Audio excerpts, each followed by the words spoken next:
सिकाउँछु तँलाई तेरी आमासँग। अब मेरो हात प्यारालाइसिस हुन्छ एकछिनमा हेर। मलाई केही भएछ भने हरे कृष्ण हरे राम भन्ने संसारमा हिँड्नु छोडेर नाच सिक्ने मुख सिक्ने भन्ने बोल्नु संसारमा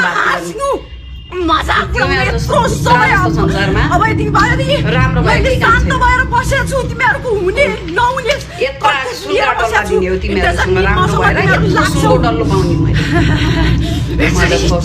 खान पनि सक्छु। तन्की नसोच्नु नि फेरि। खप्तड क्यों खप्तड न छोड छोड।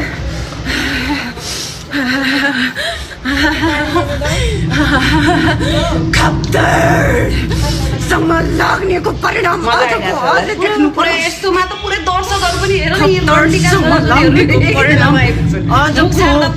के नभन्न लागि जस्तो लाग्छ है।